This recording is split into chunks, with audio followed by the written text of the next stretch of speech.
High friends, welcome back to Gayatri's vlog. कसे आहात सगळे? बरे आहात ना? तर गणपती यायला राहिलेच फक्त 2 दिवस. तर त्यासाठी मी आणि मम्मी बाहेर चाललो होतो. जे काही छोटं मोठं सामान आणायचं होतं ते सगळं आणण्यासाठी. तिथं तर मी काही जास्त शूट केलं नाही, कारण इतकी गर्दी. सगळेच सगळेच सामान घेण्यासाठी आलेले होते. बहुतेक अख्खं सोलापूरच तिथं आलं होतं. तर जे काही सामान घेतलं मी तुम्हाला ते घरी जाऊन दाखवते. आणि इथं बघा, माझी मम्मी हे जे नारळ आहेत ते नारळ शोधून घ्यायली होती. 5 मिनिटं तर तिने फक्त नारळ शोधण्यात घालवली होती.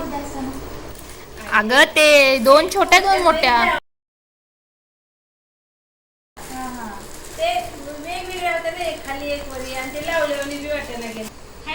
हे स्टार्टिंगला दिवे हे काय समया समया. आमची मम्मी लई कितीला सांगितलेलं ते 1100ला सांगितलेलं, 700वर आणली. 1100वरचं 700. त्यानंतर पेरू पेरू खायला आणलेत, ते काय असं आणले नाही पूजेसाठी. त्यानंतर लक्ष्म्याला झाडू लागतं आहे, त्यामुळे झाडू पण आणले नाही, एकच झाडू लागतंय.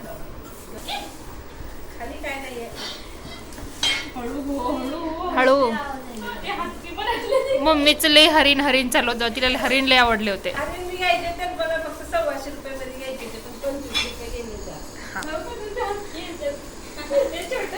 हळूहळू काढ ना बाहेर. ते काय आता नाही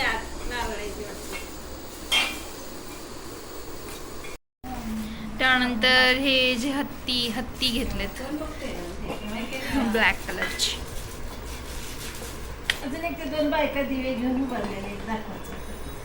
हा, ते छान होते.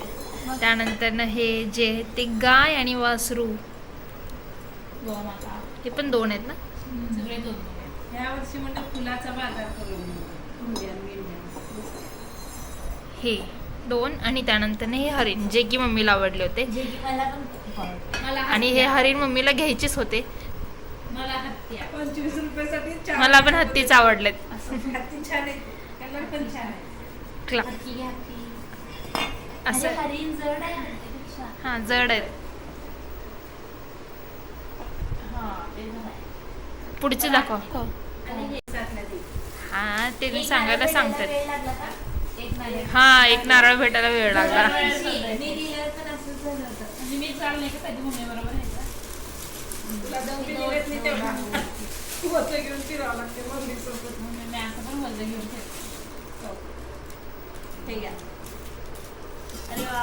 त्यानंतर हे पावलं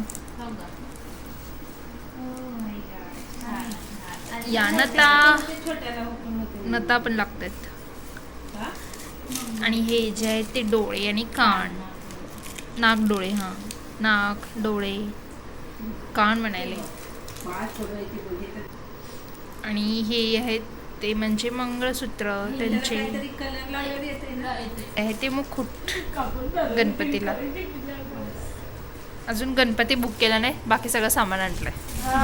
गणपती अजून कोणते येणार आहेत काय माहिती घरात आपल्या यावर्षी. हे तर असं हे सगळं सामान आणलंय. अजून याच्यात हा, लालबागचा राजा होता गेल्या वर्षी. तुलाच गेल्या वर्षीच होता. दाखव. तर असं एवढं सामान आणलं. आणि अजून ह्याच्यात अजून गणपती आणायचे, डेकोरेशनचा अजून आणायचंय. पेरू खाऊयात. हां, तर सगळं सामान आम्ही घेऊन आलो आहोत. मी आणि मम्मी बाहेर जाऊन. बापरे किती गर्दी, म्हणजे ट्रॅफिक. सोलापूरमध्ये ट्रॅफिक पहिल्यांदाच जाम झालं असेल मी बघितलं तर, नाहीतर कधीच ट्रॅफिक जाम नसते. किती गर्दी. आणि सगळीकडं फुल, म्हणजे सगळेजण गणपतीचं सामान घ्यायला आले होते सगळीकडं. आणि गणपती सगळीकडं, गणपती त्यांचे डेकोरेशन, फुलं, सगळं तेच. त्यानंतर आम्ही सामान घेऊन आलो आहोत. मी तुम्हाला सामान बघितलं दिसेल. आणि आत्ता जेवायला मला लागली आहे भूक. आणि जाताना पण मी जेवून गेले होते चपाती. आणि आज आमच्या घरात बेसनची भाजी केलेत, त्यामुळं मग ती आता मला चपाती आता मला खाऊ वाटत नाही. त्यामुळं आता घरात हा कालचा भात आहे, ज्याला आता मी फोडणी देणार आहे.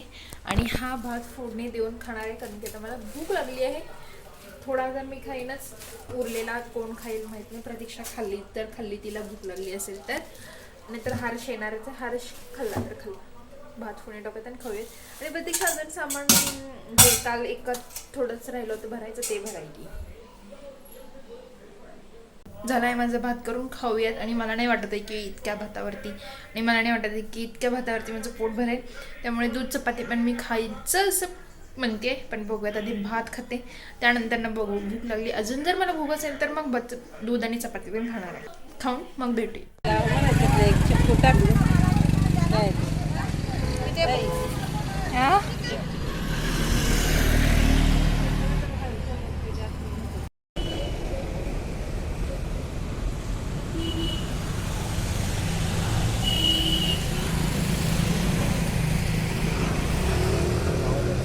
तर सगळं सामान आम्ही घेऊन आलो आहोत. मी आणि मम्मी बाहेर गेलो होतो.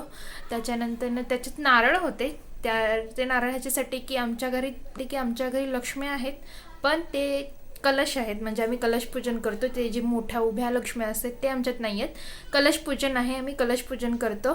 त्यासाठी ते नारळ वगैरे ते सगळं आम्ही सामान आणलेलं होतं.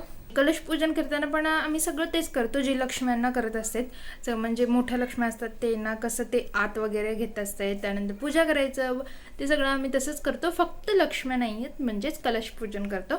तर ते पण मी तुम्हाला ब्लॉगमध्ये दाखवणारच आहे. तर आता गणपती यायला फक्त एकच दिवस राहिले आहेत आणि बाकीचं सगळं तर आम्ही थोडं सामान आणलं आहे. त्यानंतर डेकोरेशन करायचं आहे. तर हा व्लॉग मी इथं संपवते. व्लॉग आवडल्यास व्लॉगला लाईक करा. ज्यांनी अजूनही चॅनलला सबस्क्राईब नाही केलं त्यांनी सबस्क्राईब करा, शेअर पण करा. अँड भेटत पुढच्या व्लॉगमध्ये. पुढचा व्लॉग हा गणपतीचा आम्ही डेकोरेशन कसं करतो त्याच्यावरती आहे. तर पुढचा व्लॉग कंटिन्यू बघतच राहा.